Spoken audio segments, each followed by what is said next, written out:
He was 60 years old. I was his 21-year-old virgin, naive client, fresh out of a very repressed religious upbringing, so new to the world. I deeply trusted this person. He was a guru. People were flying in from different states to receive healing work from him. So I thought, oh, surely I'm safe with this person. So at his house, he said, lay down, I'm going to do some energy work on you. And I did. In that moment of heightened vulnerability, receiving the energy work, he initiated sexual contact with me. It's actually illegal in this situation that I was in for him to initiate sexual contact with a client. Came out of that experience very deeply confused.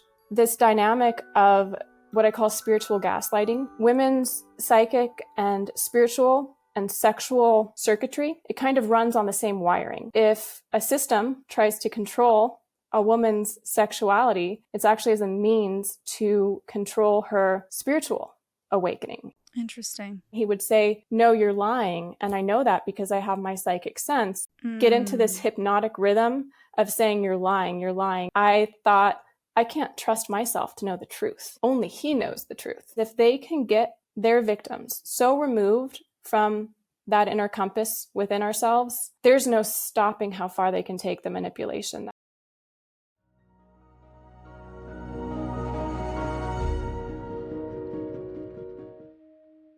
Hey, my name is Shalise Ansola, and this is Cults to Consciousness, where we discuss leaving high-demand religions or organizations and finding healing and independence through awareness and true individual sovereignty. If you're only listening and you'd like to see our faces, go to our YouTube channel at Cults to Consciousness. We love it when you interact with the page. It helps us, it helps the algorithm, it helps the guests feel loved and seen and appreciated, and we love seeing those comments. So today's guest, she reached out to us through our Jot forum. If you guys are curious of how you could potentially come on the show, we do have a link in our About section where you can fill out. We do love seeing people submit. So she submitted. She is an author, and she was basically spiritually manipulated and fell in love with a predator.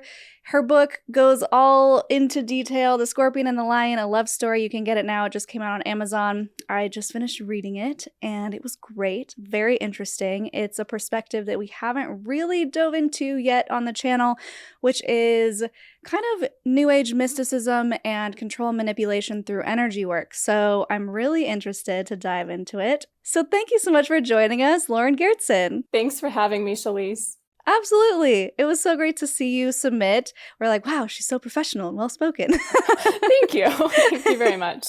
Yeah, I'm excited to share my story. Yeah, there's a lot to get into. And I find it interesting. I'll admit, when I first started reading it, I was like, is this grooming? Or like, how can we classify this as grooming? Because, and I only say this because you totally fell in love with this person, head over heels. You had a spiritual awakening, this whole experience to, I would say, maybe confuse you into falling for him. Or maybe it was predestined in a pre-existence or some sort of past life, which I'm not against. I'm very open to that. So I just want to hear your perspective on the ways in which you feel like he groomed you and kind of trapped you into this relationship. Yes, and the short answer to that is both and. Yeah. I believe that all spiritual truth has a degree of paradox where one thing is true on one level and one thing is true on a bigger level, on a bigger picture level. So on the human playing field of how this story played out, it was definitely a psychopathic abuser preying on his very young, naive client, and also his student. And then we can touch more maybe once we get into more of the healing side of my story, but I did start to see my life from a bigger spiritual perspective. From a soul perspective, there are no victims because we are choosing to experience this existence on earth to learn lessons about love and reality and truth. And sometimes those are really gnarly, really awful ways to learn those lessons, but that was how I healed, was to see it from such a big picture perspective that I was like, okay, I chose to learn lessons about who I am and what truth is in this playing field. But there was a dynamic of a deep soul connection that I had with this person, He was my healthcare practitioner who I started seeing when I was 21 years old. And I had just graduated from a hybrid online in-person nutrition school where he was a lead teacher there. I hadn't had classes with him in person, but I was very familiar with his persona through the school and definitely admired him as this, for lack of a better word, a guru. He was very well respected in my community and among my colleagues. So the grooming aspect here is, can I define grooming for people who are Yeah, sure. okay, not aware of that term? The way I define grooming is that it is the subtle acclimation of a person to participate in their own abuse. So without knowing it, they become an active participant in their self-destruction, first of all, and second of all, in the defense of the abuser. So when a person is groomed, they are the best defender of the abuser, and it provides this additional level of protection for the abuser because it does look like the victim is choosing their abuse. Therefore, it makes it look like this is not abuse. We can see this dynamic play out in cult religions where people are saying that it's a form of empowerment, that they're following certain rules or mutilation rituals or whatever horrific thing they're participating in. They actually have been groomed to see it as a form of empowerment and then defend. Yeah, like righteous sacrifice. Exactly. That's it. And so the smartest abusers out there, I believe, are using grooming to recruit the victim to willingly participate. And this is why I think grooming is more insidious and more effective than physical force or physical coercion, because you can hold a gun to somebody's head to make them do something. You can threaten them or you can drug them, and they are going to know, the victim is going to know in that situation, I am being forced. This person doing the forcing does not have my best interest at heart. They're my abuser. And the victim is going to try to fight against it.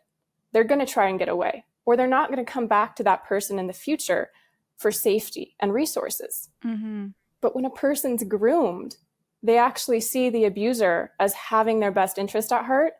And that's why I and so many of this man's previous victims, it looked like we were willingly participating in a relationship with him or giving him financial support, or his reputation was built on the free labor of me and other women. We were giving him these resources. We weren't running away from him because we didn't understand we were so groomed. Yeah, that was beautifully said. And I also want to point out that it's also possible, there's nuance in your story, because it's possible to completely fall in love with a predator, not understanding that he has specifically hand-selected you and played you in a certain way, knowing your weaknesses, knowing your strengths, knowing how to get under your skin and manipulate and control you. It's possible to have incredible feelings for someone like that, which is why it's so confusing and so hard for people to leave and get out of those abusive situations, because on one hand, they're so in love and they've never felt more in love, or they've never felt more healed, or they've never had these realizations before, they've never had these life experiences before. But on the other hand, there's something so inherently wrong in the gut and you can feel it and you know something's off, but you think that you're the problem because of the way that they've been manipulating you into staying with them. This is so true. And I definitely experienced, this was my first love, and there was a degree of the personality self being in love with him for me, but also what I sensed was this deep soul connection as well.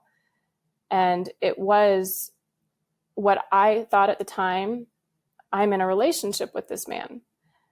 And I thought I was choosing that relationship.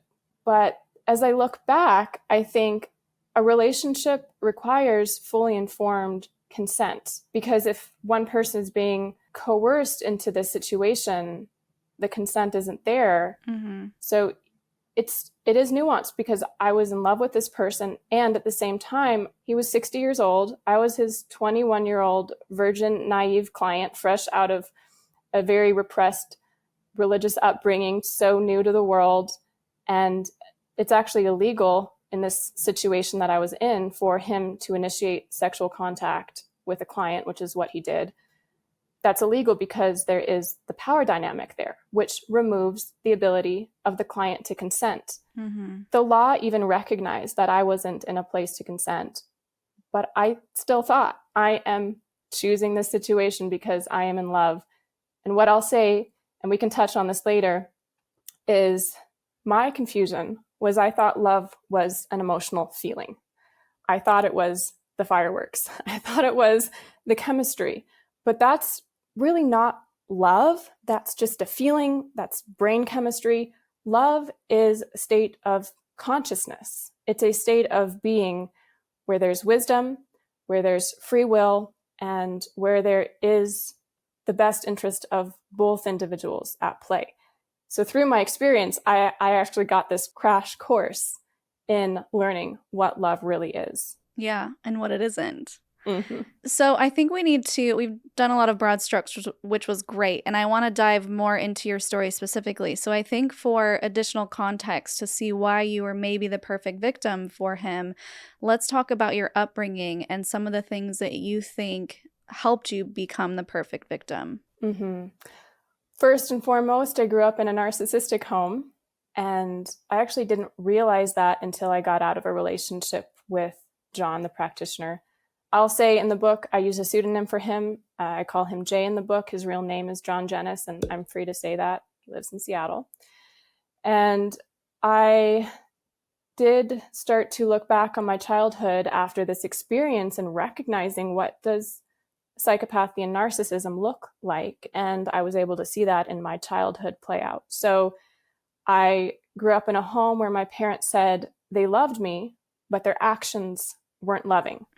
So later in my life, when a man came along and told me he loved me, I believed him, even though his actions weren't loving, because my subconscious had just normalized this dynamic. Yeah. Can you quickly give us an example for those who may be wondering if they've had similar experiences in your home life? It was a lot of emotional abuse and manipulation where my parents, through their actions, not through their words, told their children, our pain is more important than your pain. And so it's a very self-absorbed fight or flight way that people have. They're not bad people. They just didn't have the coping skills or the wisdom to attend to their own pain so that they could actually raise their children in a healthy environment. And just a lot of the basic manipulation around mollifying and pacifying my father's anger. He would use his anger to manipulate the environment of the home to make other people behave in ways that made him feel more comfortable. But very traditional walking on eggshells dynamic. My mom being the typical codependent in that situation. So I very much normalized that. And I will say one of the reasons I'm free to talk about this, through my healing process, I did end up essentially divorcing my family. I got to a place of such health and peace in myself that I realized I could no longer be in the old family dynamic of pain and abuse. And that was a really hard choice, but it was part of the necessary healing that I had to do. Yeah, thank you for sharing that. I think it's so common having these home life experiences, whether it's in a cult or an abusive home situation or an abusive relationship, that tend to perpetuate and repeat themselves if you don't recognize the patterns and you don't recognize what you're willing to accept or not accept in a new relationship or a new group, for example. So I think it's really amazing that through this relationship with John, you were able to finally, once you saw the light, and we'll get there, get to the point where you can have a radar. And you talk about that in the book. You are able to spot these narcissistic men or psychopaths or people who prey on manipulative souls from this point of not, I mean, I don't want to say fully healed. I feel like all of us are always a work in progress, right? But a place of empowerment where you can say, no, I'm not going to do that again. Or, wow, this relationship with my best friend that you talk about was not serving you anymore. And it's really hard to soften enough to let go and recognize when things need to move on so that you can continue growing. It's hard to do that, but it is so empowering. So I'm getting ahead of myself. Let's go back. So within your family dynamic, you've mentioned a couple times in the book that you felt like your religious upbringing specifically wounded you in a way, or didn't prepare you, that is a better word, didn't prepare you for this sexual predator, I guess. I think we can just call him that, because he saw that your inexperience to him meant weakness in a way that he could take advantage of you and kind of be like, let me show you what it's supposed to be like, even though deep down something felt off. It was like a yin and yang, what it felt like in the book of like, I want this, wait, I'm not ready. And so maybe in your own words, talk about what that was like when he first kind of came on to you. Totally. I discuss purity culture a little bit in my book. I know you've discussed that on the podcast. That's the environment that I came from, a relatively conservative Christian upbringing. What I've learned through my research, my healing, my own personal experience is that sexual repression does not work. Mm-hmm. It does not, because that energy has to come out in some form. And what ancient wisdom cultures taught, like Taoist sexuality or Tantra, they actually taught people how to transmute and consciously use their sexual energy so that people were aware that we have this powerful force of nature within us. We can channel it in ways that serve us. So that transmutation of sexual energy is all about bringing that life force up through the higher energy centers, through the heart and the higher chakras. So we can make sexual decisions not from lust, because that's not a healthy place to make a decision from, but from love and from free will and having the best interest of yourself and the other person at heart. So that is actually the way to have a healthy relationship with sexuality and make healthy sexual choices. I didn't get that education or awareness.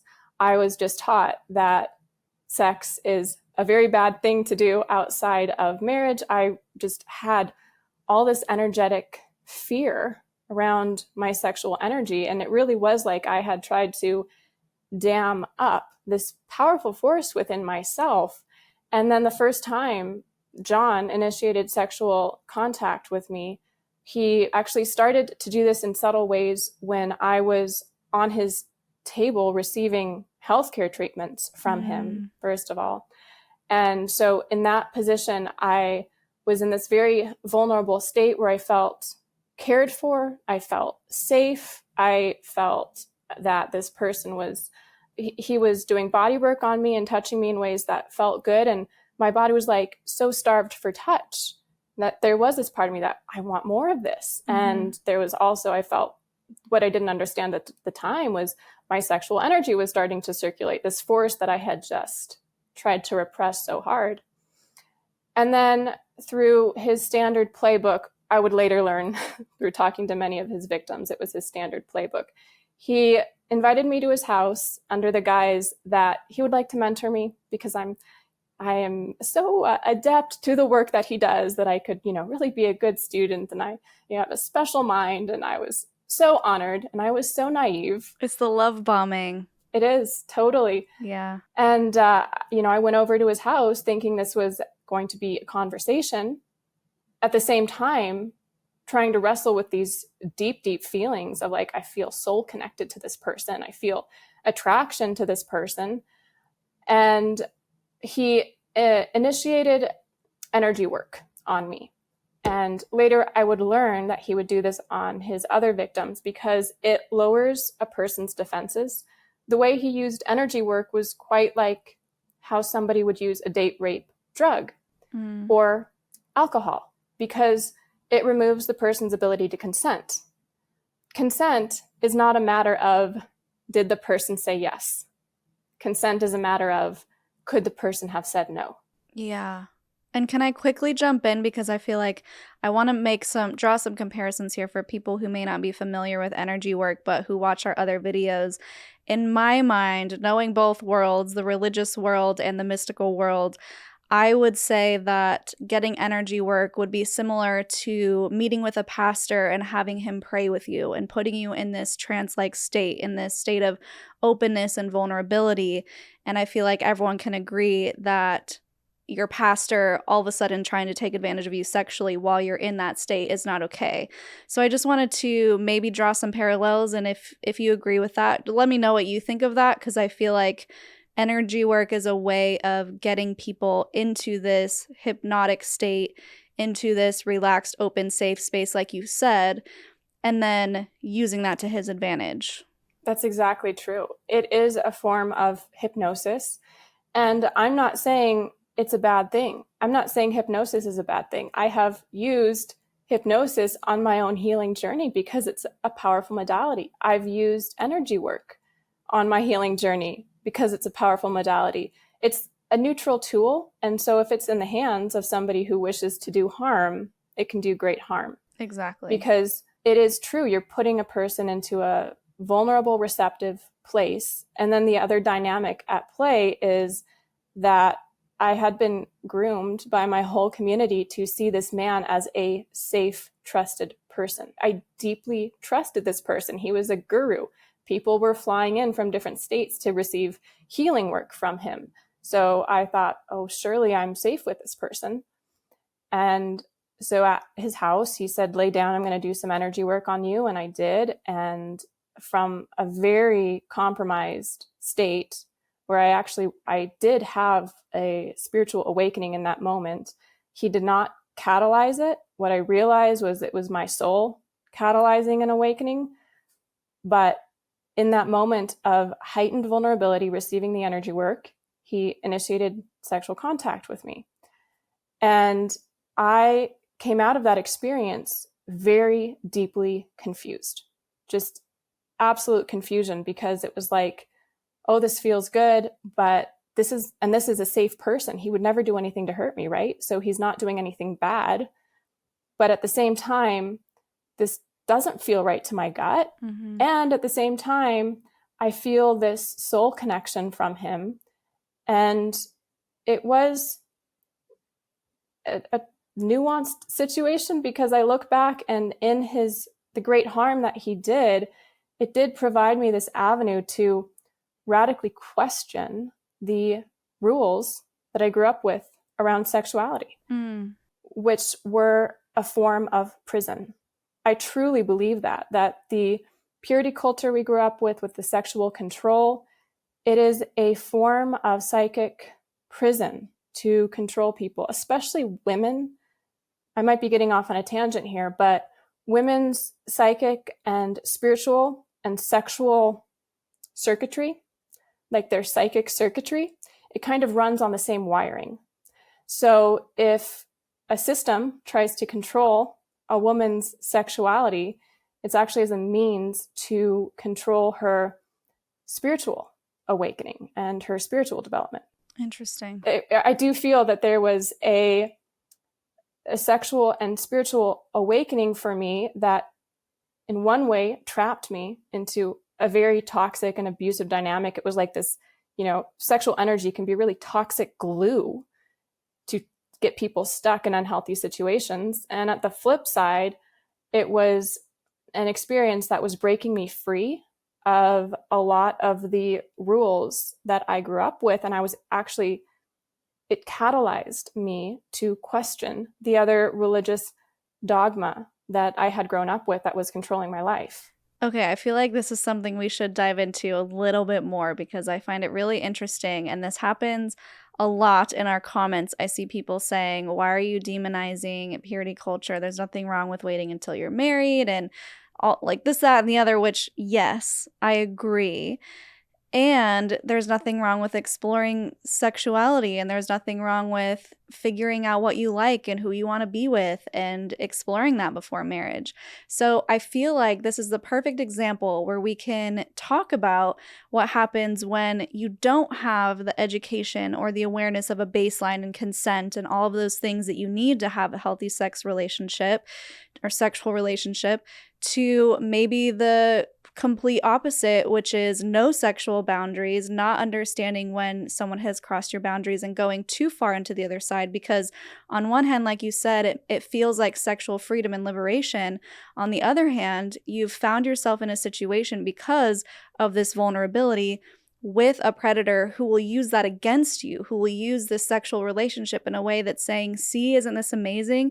See, you were so repressed before. See, I'm going to help you. See, I'm going to teach you how to have sex and be a sexual being, and totally taking advantage of you in that way. And so I think what your book really illustrates is how to find that middle ground and how to understand where you can fall on the pendulum swing that is in a healthy place for you, because everyone's different. I want to point that out.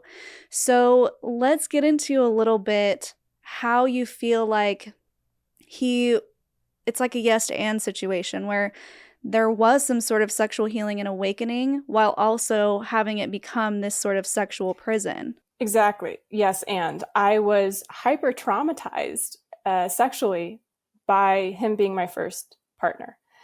And that did give me what I'll call a lot of healing curriculum. I came out of that experience with him and realized how deeply traumatized I had been. It was not a healthy sexual experience with him. Although I didn't understand that at the time, because I was like, but it feels good to be having sex. Right. And it did catalyze my path in life, which is, I believe we can heal from anything. And I did have people along my journey say, oh, that kind of sexual abuse or trauma in a relationship, you're never really going to get over that. There'll always be some undercurrent. And I just threw that out the window and I was like, no, watch me. I'm going to end up fully integrated as a healthy being with my healthy sexual energy, and I'm going to have really healthy relationships. It's tricky because we get unhealthy grooming around sexuality on one end of the spectrum from very conservative religion, and then on the other end of the spectrum from popular culture, which is also a form of grooming to just express one's sexuality just from lust without self-discernment. And I think there lies the key, is how do we listen to the still small voice that is within all of us, that voice of wisdom. Some people would call it the direct line to God or intuition, but that voice within us knows what's in our best path. And so ironically, I did listen to that voice, and it led me into this traumatic and abusive relationship with John, where I was sexually traumatized. And on the flip side, listening to that voice led me right out of that relationship. And I look back at my story. People can make their own minds up about this, perhaps once they read the book. But I do believe that I was divinely placed in the situation I was to be victimized and hurt by him, because my soul was strong enough to come out of that and be a whistleblower and be a truth teller, and to help the other women who had been hurt like I had been actually share their stories and heal. So I look back and I was like, I think at a spiritual level, I signed up for that because I wanted to know that kind of love and healing in the end. Yeah, I do think that's a really empowered place to be. And I want to point out that it may not be the same for everybody, because I've certainly been in that position where I feel like some of the things that happened to me set me on this path to even doing this channel, and now hopefully helping a lot of people as well. I think where I'm hesitant to fully embrace that statement is, in some small way, it gives a little bit of power to the abuser to be like, see, without me, you wouldn't be here. Mm-hmm. So I feel like there's room for kind of flexibility within those. And what I would say is just whatever makes you feel the most empowered, whatever makes you feel healed and at peace, then take that and run with it. Because as you know, we interview many survivors on this channel, and I feel like it would be wrong of me to say to them, well, you were victimized because you chose it in a previous existence. But if that's something that they come to on their own, like you are, I think that that's great. I feel like if that helps you feel empowered and if that's your divine knowing, then amazing. If somebody would have said what I just said to me 5 years ago, I would have bitten their heads off. Exactly. I would have come at them with my stack of essays I wrote this high on radical feminism and sexual empowerment. And I would have been like, you are victim blaming, item X, Y, Z, A, B, C, D. And that was a really important part of my healing. I would never force this perspective on another person. I wrote my book not to say this should be everybody's stories. I wrote my book to say, this is my story. Mm-hmm. This is an interesting perspective, and people can do with it what they want. Honestly, if people want to read it just for entertainment purposes only, they're going to get a very entertaining book. It is entertaining. I will say that. Yeah, so I appreciate that perspective because I don't know if anyone has put it forth yet on the channel, and I'm sure it'll resonate with some people. So I definitely don't want to say it's wrong because I don't think it is. I just wanted to add that caveat of not everyone will have that same experience when surviving something traumatic. So, okay, within your book, let's talk about, for those who maybe aren't familiar with grooming, what are some of the tactics that John would use, maybe his behaviors, or you kind of mentioned some of these in the book, some of the things that he would do to push you down and make you question and honestly question your sanity as a whole? Absolutely. A big piece of it was what I call spiritual gaslighting, but it did start with these comments that akin to love bombing. He had this ability to, I do think it was like a special radar. He had to see into the core of people. And then he would say things that made me feel like he was seeing my soul. And I felt recognized and appreciated in a way I never had.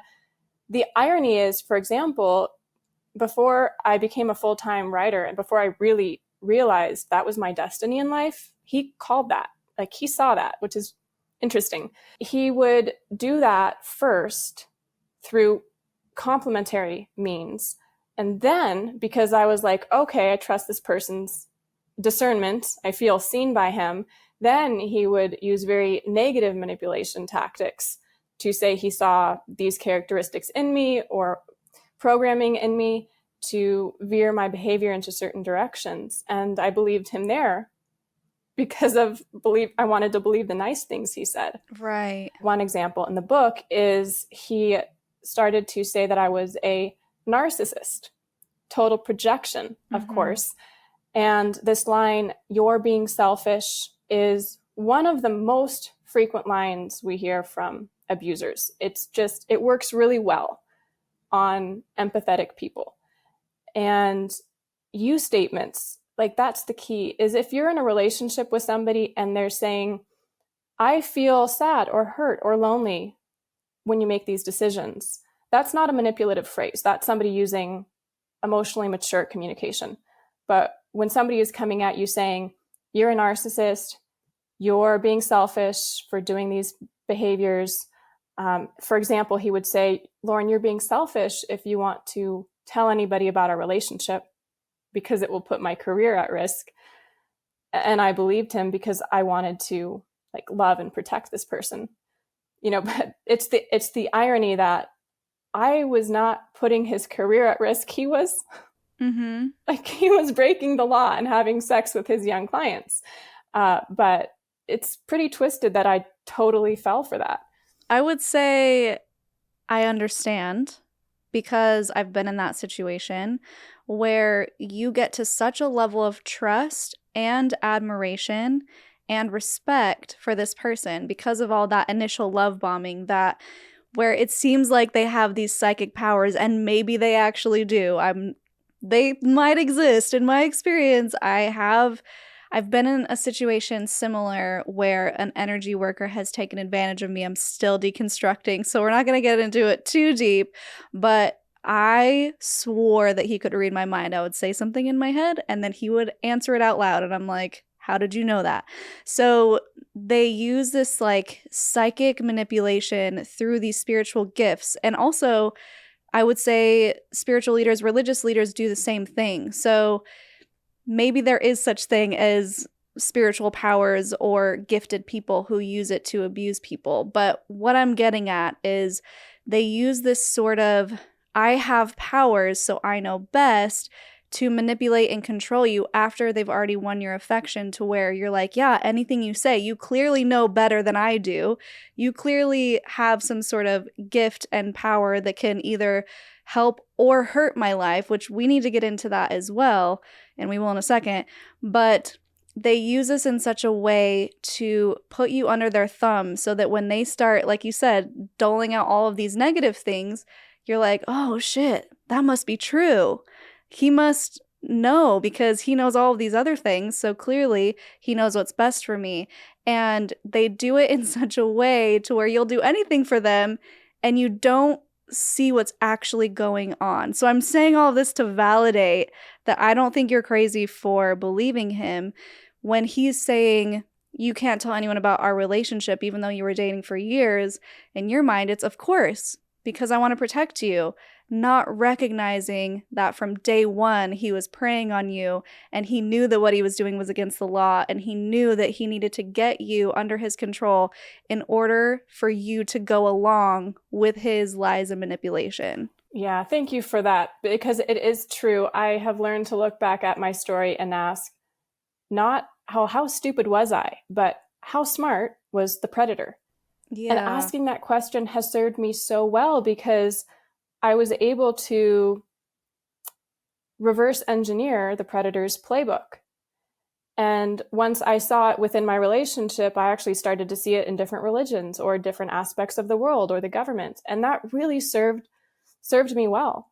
I think this dynamic of what I call spiritual gaslighting and somebody's psychic powers, that's a fruitful topic. Can we get into that a little more? Yeah. So one story I tell in the book was he told me early on in the relationship that he was a specially trained psychic and that the way he helped his clients and patients was that it looked like he was doing muscle testing or energy work on them, but what he was really doing to get the answers of their health challenges was his psychic sight. And I think there was something to that. So I kind of recognized, well, he does have some kind of heightened discernment there. He certainly is able to help people when they have health challenges that they're not finding solutions elsewhere. And so it did build up this trust I had in his, what I'll call spiritual discernment. Yeah, like a credibility. Credibility, that's it. And then he turned that on me. So, for example, gaslighting me around saying, he would ask me a question, I would answer it truthfully from my heart and from my soul, but then he would say, no, you're lying. And I know that because I have my psychic sense. He would actually like get into this hypnotic rhythm of saying, you're lying, you're lying. And I think while he was doing that, he was probably projecting an energetic force or an energetic field at me because it did put me into a very disoriented state. It was almost like somebody's throwing really dark, intense energy at you. And I felt like I was losing my footing.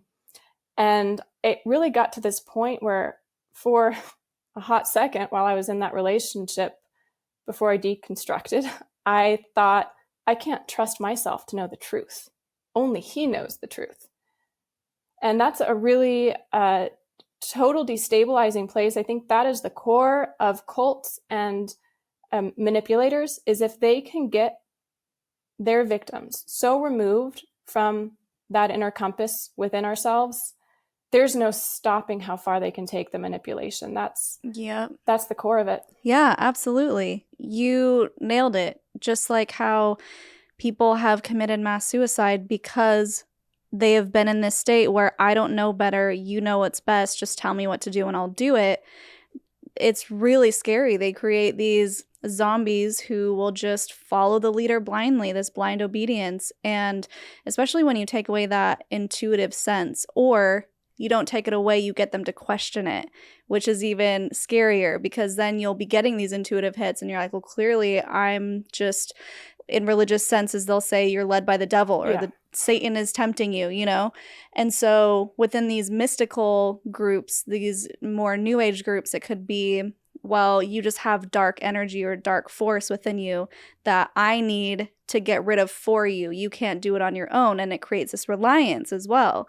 And something that I wanted to point out that I think is really important, that frequently happens, or can happen, I don't want to say frequently, it can happen in these new age or spiritual groups, is because you recognize some sort of mystical power within him, they casually, and I've been in this situation, offbeat, offhand, just like a throwaway comment will be like, oh yeah, I could ruin them if I wanted to. That's it. I could Yeah. use my power to completely destroy them, but I would never do that because I am responsible with my gift. And so just that little nugget of, I could do this, then you're like, oh, I definitely don't want to get on his bad side.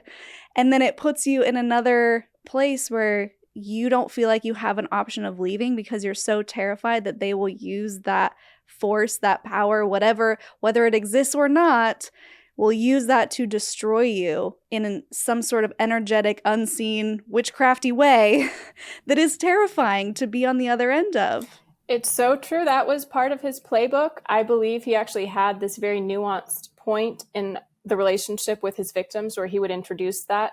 For me, it was also very casual. I was actually helping him in a legal battle against one of his prior victims. That's how brainwashed I was. I was the psychopath's right-hand woman for a moment there.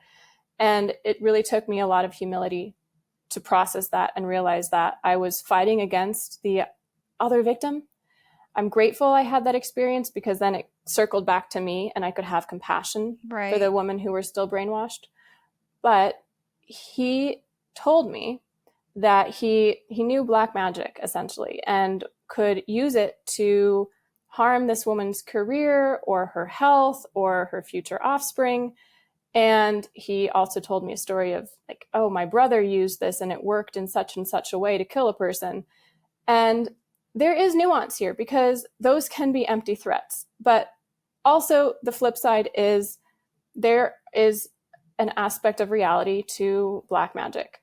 And I'm the person who, if I was born in a different culture, I probably would have been called a shaman, because I was born with such a heightened psychic sense. So whereas other people who don't have such an attuned psychic awareness of the world, they might just brush that stuff off and be like, oh no, that's all hokey pokey, that's not real. In my soul, I knew, wait a minute, I know there are unseen forces in this world for good and for evil, and I know that they can have far-reaching impacts.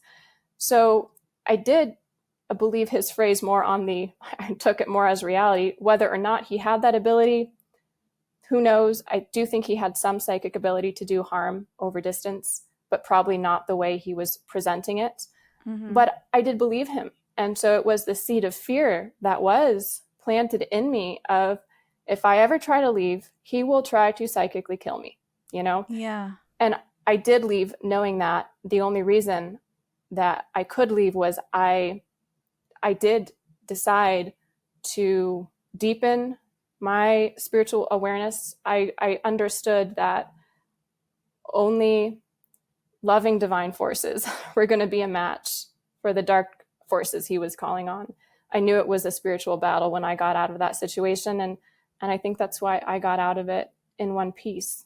Yeah. I think it's important to mention as well that when you get into the mystical circles or the spiritual circles, the threats that they give to people who are trying to look up to them or teaching or whoever are in the present world, are now, versus the religious threats are your salvation or you're going to burn in hell, right? So I want people to understand that while they're both very real and scary and fearful, in your situation, the threat is imminent. It's this could happen at any time.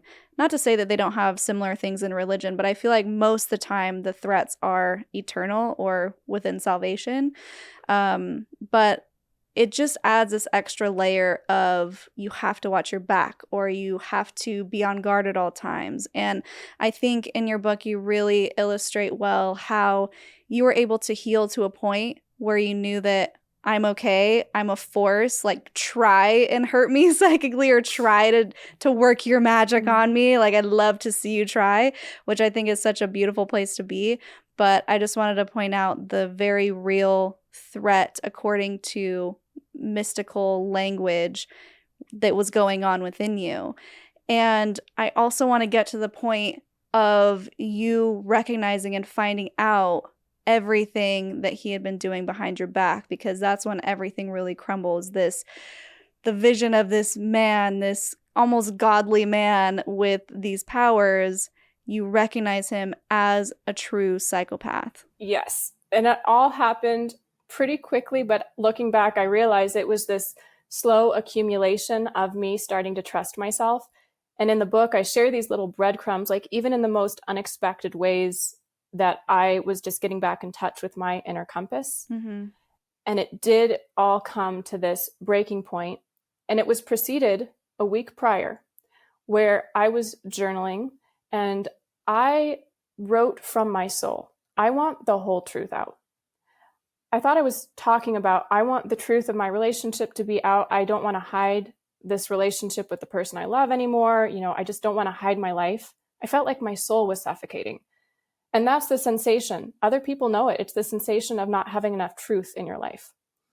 So I wrote those lines, I want the whole truth out. And I wrote it and I meant it. And I didn't know it at the time, but like that was the deepest prayer of my soul. And if a person says that, then like, brace yourself, honey, because your life is going to change. And like, you're going to lose your whole foundation of reality, which is what happened to me. I got the truth. A week later, I got a call from one of the few friends who was like outside of my nutrition circle. So I had told her about my relationship, and she calls me up and is like, oh, do you know John is also in a relationship with this yoga teacher who I knew I had taken classes with in our small community. And something just clicked inside of me. And I realized I have to talk to her, because the other thing was John had used such careful grooming tactics to prevent his victims from talking to each other. Oh, classic. Sorry, classic. I'm so passionate about this because it's also happened to me where they like, the thing that people don't realize, and I'm sorry to go off on a tangent, it's just so like burning in my soul that I have to say, when people are like, how could you fall for that? The predator is always 10 steps ahead because you're playing their game. And they've already decided the moves that they're going to make you believe X, Y, and Z. And so they are so good at preventing you from figuring it out because they've already told you to watch out for this girl. Don't mess with her. She's awful, or she doesn't like you, or she did this awful thing to me and you should hate her because of this. And then they put on this whole production of like how sad they are because of what they did to them. Whatever it is, they're so good at preventing you from talking to each other. So, okay, go on. That's it. I mean, everything you just said came out of his mouth before. So I had believed all of it until something just broke inside me. And I was like, no, I'm going to talk to her. And so we had coffee, and it was just this open-hearted exchange of, we both had the purest intentions and just had no awareness of what was actually happening. And we did this first conversation of like, what was his playbook? What did he tell you and when? And I realized notes. It was like exactly the same. So then I thought, oh my goodness, I have to go talk to all of the other women he's told me not to talk to. Yes. Because then you realize you're like, oh, that's what was going on. Yeah. So the other person I talked to immediately after that was his longtime assistant, who had been with him for 8 years. When I went and chatted with her, I learned that she had been just 8 years in that level of brainwashing. It's really hard to get out. She was not in a great place there. And she said, when I was telling her my story, she was like, Lauren, do you know that he's always done this? And do you know that the nutrition school has probably protected him this whole time? Like, other women have come forward. He's been protected. Probably the founder of the school is a predator himself, because other women have come forward about the founder. And my whole body just went cold. Like ice was just going through my veins. And I had never felt the power of my soul as clearly as I did up until that moment. Like, I just knew what I had to do. I knew it was going to take numbers that I had to organize with the other victims. I was grateful that at that point in time, there was the precedent of the Me Too movement. I think before that, there was no precedent. People didn't understand. It actually takes numbers. It takes an organized group of the victims, and it takes a validation of the kind of sexual abuse that's not just violent rape. Because before that, I think that's one of the reasons why his other victims were dismissed. But I did organize with many of his other victims. I started telling the story on my social media channels, because a lot of people in my community, they really looked up to me. And that changed when I started telling the truth. With his old assistant, we reported to the nutrition school and to the Washington State Board of Health. He got fired from his job after an investigation, and he got his license revoked from the state of Washington. The eye-opening thing for me was how broken the system is when the justice system is created by the predators themselves. Yeah. And I've seen this in your other discussions, like the Amish community has this problem. So for example, through my digging and whistleblowing, I found out that indeed the founder of the nutrition school I attended was a predator himself. And so John's investigation catalyzed an investigation into the founder of the school. Well, because he was at the top of the pyramid there, what he did was he fired the existing CEO. I don't have the full information, but suddenly she disappeared. She was a new CEO. She was very supportive of the victims. And suddenly she just disappeared. And the founder had hired his own personal lawyer to investigate himself and insisted on being in the room with all of the women coming forward against the founder. So broken. And then there was the ensuing voracious online smear campaign against me, and the in-person smear campaign, because I was telling people that their gurus, the two men that they really trusted, were predators. And people don't like to hear that, mostly. Yeah. I also want to point out that I think it's because these type of predators are so good at getting everybody else on their side, people who they aren't even victimizing, that their quote reputation or good reputation is almost impenetrable when someone does come forward, because again, 10, 20 steps ahead of their victims. They have set the scene and they know exactly how to get away with what they're trying to get away with. And so when someone attempts to penetrate that good reputation, they have everyone else backing them, saying, no, clearly you're the problem. And what's scary is they have woven their way so far into your psyche that you might almost believe it. And I wanted to bring that up because I have a screenshot of your book that I wanted to read that is so scarily what I've seen myself with people trying to manipulate me. And I just want to show the level of deceit, the level of manipulation that these predators will go to make you think that you're the problem. So here's a couple of the things. These were separate emails or messages that he sent you after you went to break up with him the second time, right? Or the first time? It was the second time. Like, there was a 3-month period of time, I'll clarify, where my soul was just telling me, like, Lauren, you've got to get out of this relationship. This isn't serving you. And so I tried to pull out of the relationship, but that didn't last. And the reason it didn't was I didn't have the truth and I wasn't angry enough. And so in that period of time, then everything unraveled and I saw the big picture. And that was what I needed to be free. Yeah. To truly get free. Yeah. Isn't it crazy? And I'll just interject real quick before I read this. And so I'm probably talking too much, but it's because I relate so much to your story. I think what happens is, even if you're uncomfortable, even if you're at what seems to be the depth of your soul, where you're like, I couldn't get any lower, I need to get out of this situation, sometimes it takes something even worse, even more detrimental, even more dark night of the soul for us to wake up and be like, okay, now I'm done. Now I can't take any more. And it's unfortunate that it takes that much pounding down and that much chiseling at your soul to get to the point where you're like, there is nothing left. I have to leave. Anyways, okay. This is one of the messages. I just spent an hour looking back on our texts. So much love exchanged. So again, redefining what you think love is. He's saying it was love. And how can you just not see that? If you read them, it would almost be impossible to maintain the story that I abused you. Oh, the gaslighting. Again, trying to redefine your relationship based on his perceptions and the way he wants to manipulate you.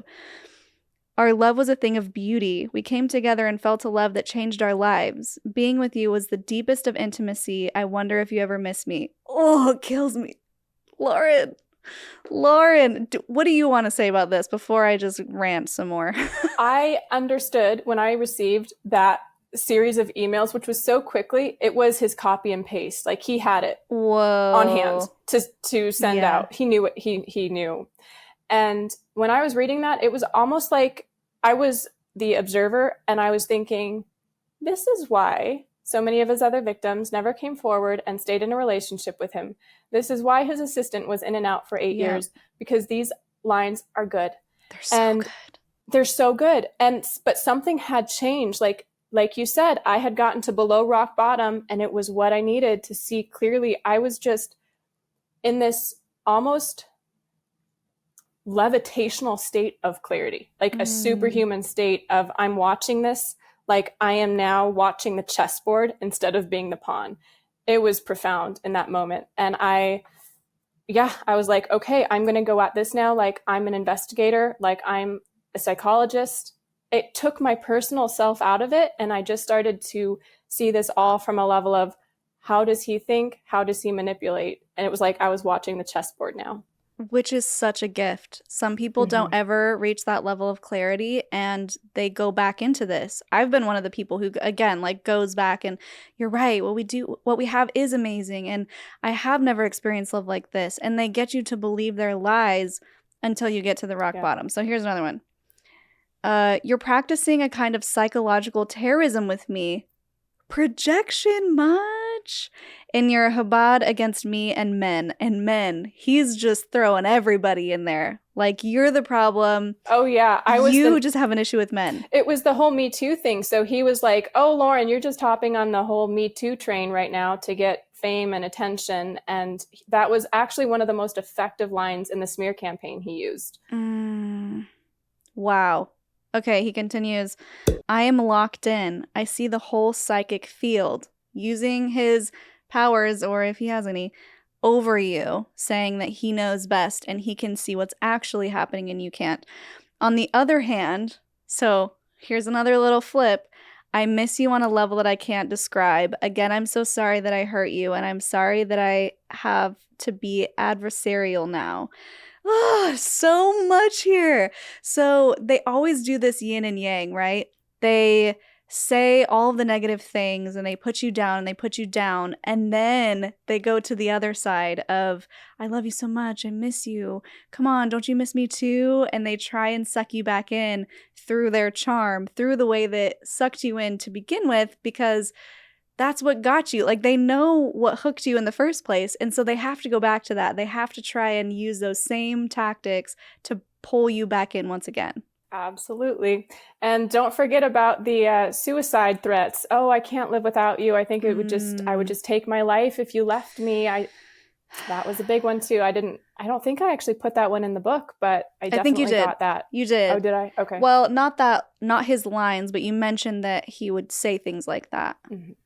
And that's so common too, preying on your empathetic state, because he knows that you're a kind person. He knows that you would want the best. I mean, you don't want him to be hurt. You just want to get out of the relationship. And so using those threats to keep you small and to keep you wanting to fix him. And I think that's another big one that these manipulators and these narcissists use, which is using your empathy and your caring of people to make you want to fix them because they portray this broken person. And we need to talk about this.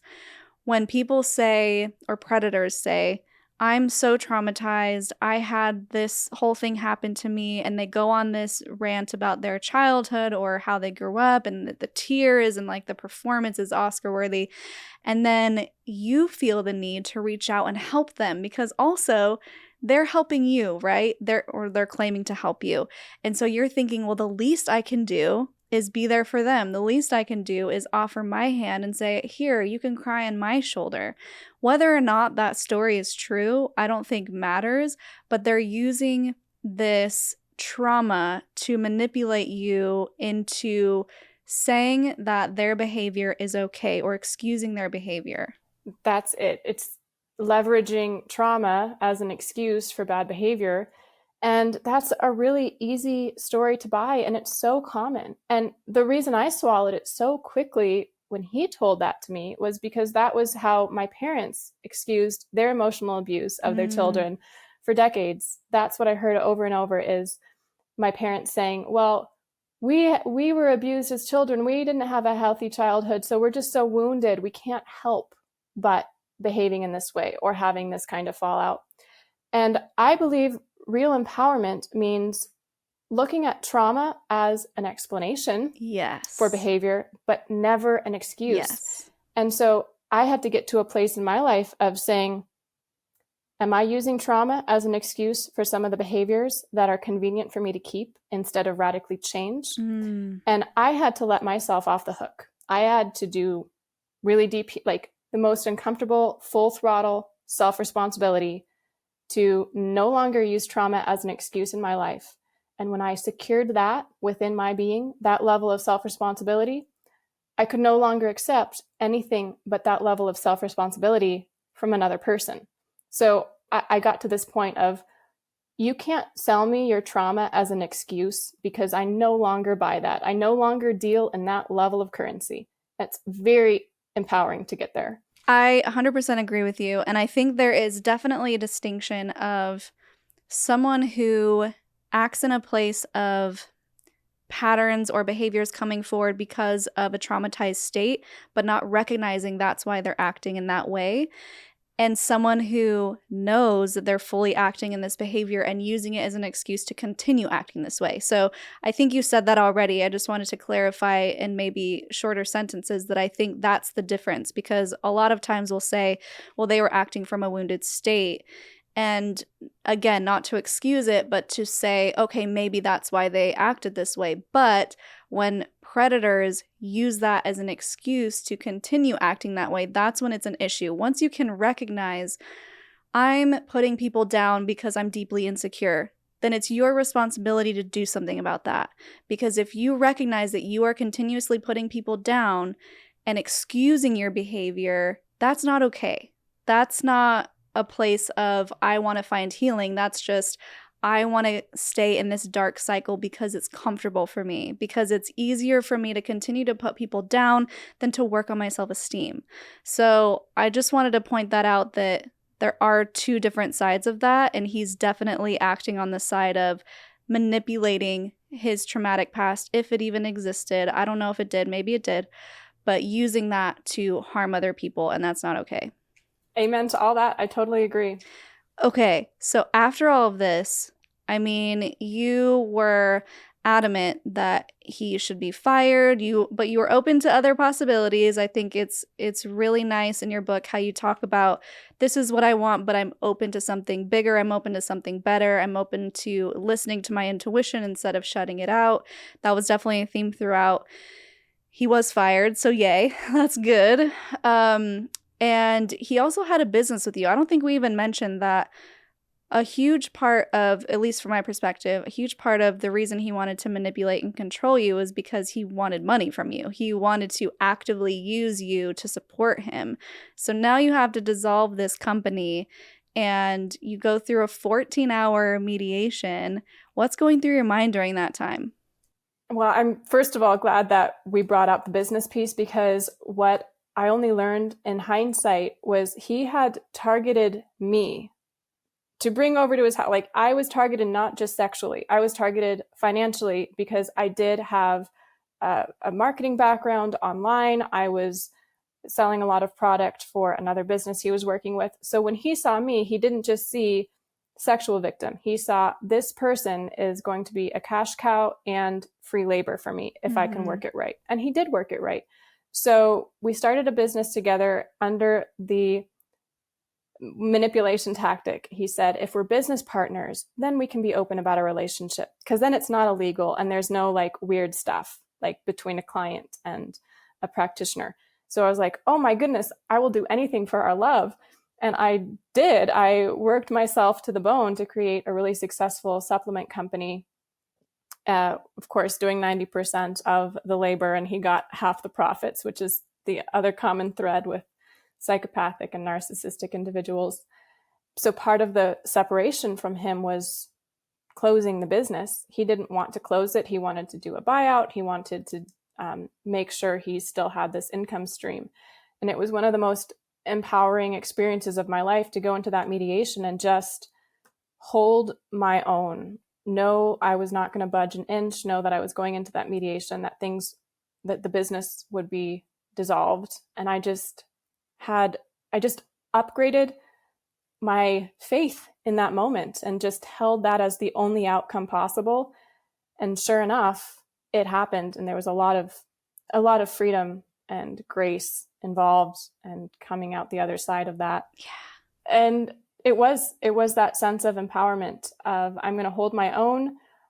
There was a moment where the mediator, who's supposed to be neutral, he goes between the two rooms where John and our lawyers were separated.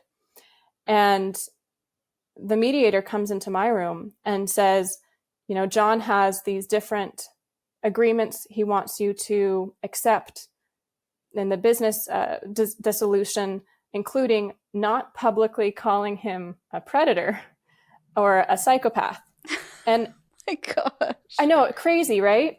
But there was such a gift in that moment, because I felt the force, like capital T, capital F, moving through me in that moment. And I locked eyes with the mediator, this old white man. And I said, I know what words mean, and I am going to use the right words. It was this instance of, I understood George Orwell's 1984. If they can remove or prevent your use of certain words, you can rewrite history. You can rewrite reality. And I knew I just had to maintain reality by maintaining the freedom to use what words described reality. I mean, he just wholeheartedly outed himself to be like, don't use the words that I am, okay? Please and thank you. Like, why would he even say that if he didn't think you were going to say that? Because he knows what he is, and he knows that you know. And that's where you have this power shift of, oh, they know and I can't control them anymore. And then all of a sudden they're weak and they're small and they're like, please don't tell everyone that I'm a psychopath. Very much. You're right. Yeah. So let's talk a little bit about what happened afterwards, because I think your journey doesn't end there, of course, and you go in and out of different relationships, you're exploring, you're transitioning, and what relationships do you want to talk about afterwards? Well, there were a couple big pieces of my healing. The one you mentioned with my best friend, her and I got out of very similar situations at the same time. We supported each other out of those situations. She actually left Mormonism and a narcissistic Mormon husband at the same time I was coming forward. Ooh, double whammy. Double whammy. I mean, she got hit hard. Yeah. And it was really this deeply supportive place that we came together to compare notes of mind control and brainwashing and the grooming we grew up with and how do we get out of that. Yeah. And so that was powerful. But then what happened was I got to witness this different trajectory where we were making different choices. She was making choices that were protecting her woundedness. And what I'm going to say, it might be a triggering phrase. I don't know what else to use right now. Her woundedness and her victim story. And so she was actually dating a string of men that were repeating the abusive behaviors. She was drinking alcohol, using eating disorders, like a lot of the numbing and the coping, that it's not a bad thing. See, that's the thing. I don't say that with shame. I was just observing the pattern that she was using. And then I was making very different decisions. And I was single for quite a bit of time to like really wrap my head around what did I just come out of and what do I want to do differently? I really sat with that. And I ended up in a very positive, fun, short, sexually healing relationship that did a lot of good for my whole being. And I was making different behavioral choices than I had previously in my relationships. And I refused to cope with any kind of substances. So just this natural course of events, we were here, but then our choices were doing this. And it got to this point where I felt her trying to pull me this way, like pull me so she could keep my presence and company and validation for her choices. And I couldn't do that because I realized I want to go the other way. I really want to be healed. I'm willing to totally rewrite my story into one of empowerment. And I really want to find positive relationships in my life. I don't need validation from dating people. So that was a very difficult and empowering point in my healing journey where I ended the relationship with my best friend. It was like this deep, soulmate of a best friend connection. And I just learned sometimes it's like the poet and writer Anais Nin said, you can't save people, you can only love them. And I had to love her and go this way. And sometimes that's the best thing that you can do for someone, because also when something happens that's traumatic and you do become a victim of a circumstance, I don't think there's anything wrong with saying I was a victim of X, Y, and Z, but continuing that story where you choose to stay a victim instead of becoming a survivor. I think maybe that's the difference. And understanding that people come to that survivor level at their own pace. So maybe she needed more time to mull through that and have these other relationships that kind of mirrored that until she could recognize ways in which she needed to change and evolve to stop that cycle. And everyone's on their own journey, right? And so I don't know, maybe you can tell me what you think. Do you think there may come a point where, because you were able to say to her, hey, this isn't for me anymore, I'm choosing to go to survivor, and if you want to stay victim, do you, because I love you and I'm not going to force you into survivor mode. Do you think maybe by showing her how you were able to move out of that space in a year, in the future, in multiple years, she may come around and also join you in that space? I hope so. And that's one of the biggest lessons I learned about love is the people who helped me the most did not try to save me. They just showed me what was possible. Yes. Because even if they had tried to save me, I wouldn't have built up the psychological and emotional muscles I needed to maintain a healthy place. So I looked around me and I looked for examples of people who had come from the abuse I had or even worse. Kathy O'Brien was a big one for me, came out of MK Ultra programming, like the most intense abuse and mind control a person can experience, and healed fully. And I looked at her and I was like, oh my gosh, if she could do it, then anything's possible. Yeah. So I just decided that's the way I can love people, is I'll be an example of what's possible. I'm going to make my life so joyful. I'm going to make my heart so open. I'm going to make my life peaceful and gentle and safe. And then if people want to join me, they can. But I can't, like, it's not love to make my home in another person's hell. it's love for me to go forge my way to heaven on earth, show people here's what it's like, and invite them to join me if they want to. Yeah, and that's such a beautiful place to be. And along those same lines, you're talking about in your book how you were in this relationship with someone who really showed you what a beautiful sexual relationship can be like. And you even had a beautiful sexual healing. And you can talk about that if you'd like. I just want to point out how it's so important to recognize that people can be in your life for a reason, a season, or a lifetime. And it's okay to recognize when that season is over. Even if they've given you something so beautiful, that doesn't mean they have to be your forever. It could just be for a season. And it's so empowering when you can recognize those moments of the moment of clarity when you realize that I don't need this person to continue my journey, or I've gotten exactly what I needed to learn from this person and I'm okay with letting go of it. Ooh, it's such a hard place to be in. But you always recognize in hindsight, right? When you look back, I look back at my previous relationships and I'm like, yeah, I think I was in their life for a reason, but definitely not for a lifetime. And my life would be so different if I was still with that person. And I'm so glad that I am not, but I can still recognize the good and everything that I got from it.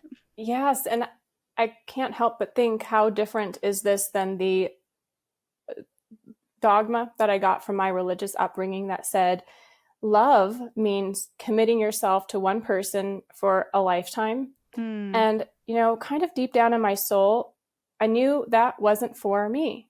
And I can look at other people's life journeys and recognize, well, that was their highest path. Like they chose that from free will, and it really did support them.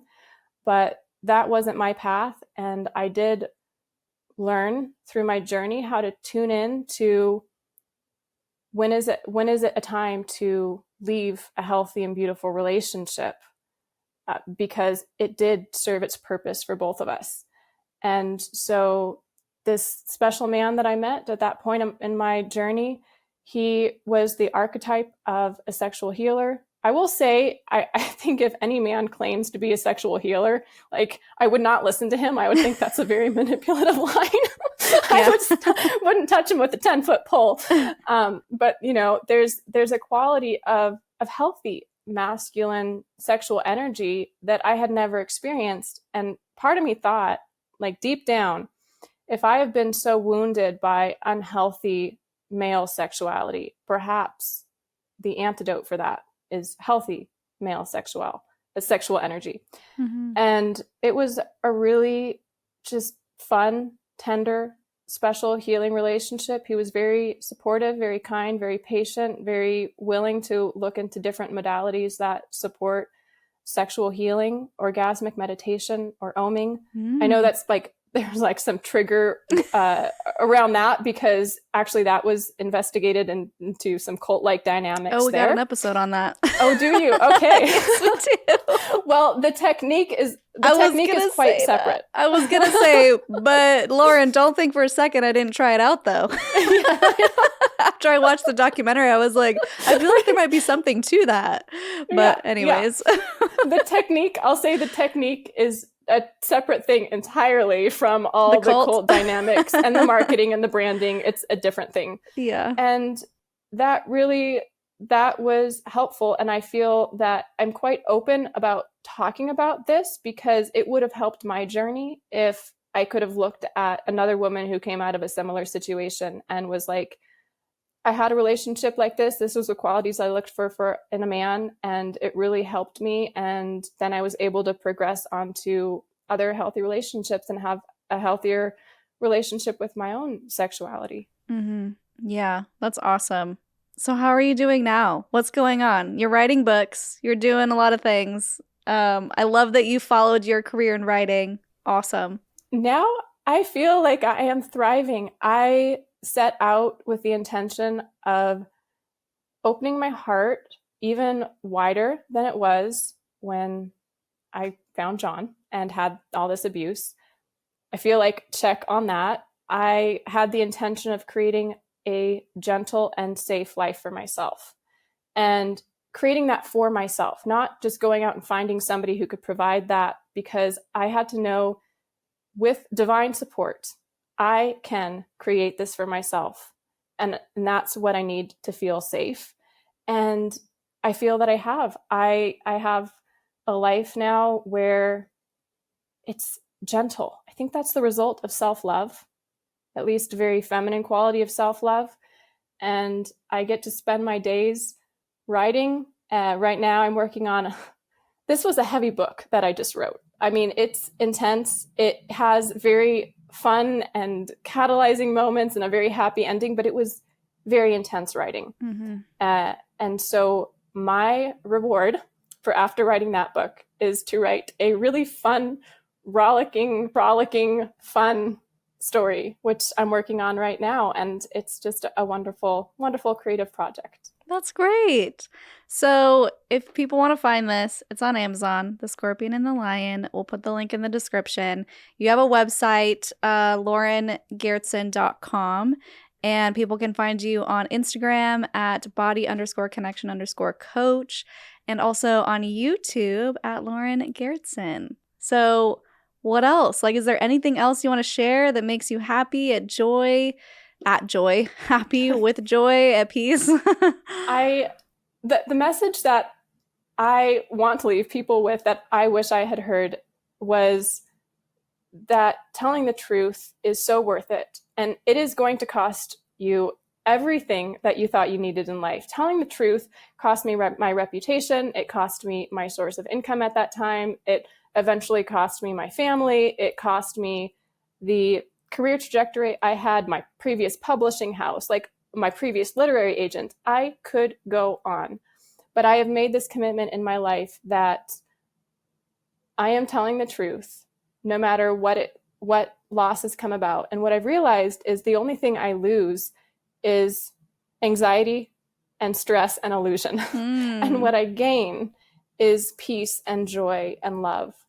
And it's been so worth it. I didn't need any of that stuff. I had to lose my reputation to realize I didn't need it. I had to lose the validation to realize I didn't need it. Whew. And yeah, I'm so grateful. I have love, and that's all I need. That's amazing. That's from one of my favorite movies. Actually, it is my favorite movie, Moulin Rouge. All you need is love. Oh, yep. So cheesy, but I'm it's not great. going to start singing. All you need is love. Yeah, that's my favorite.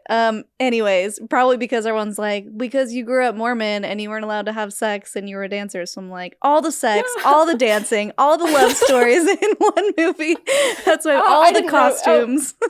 You were a dancer too? Yeah.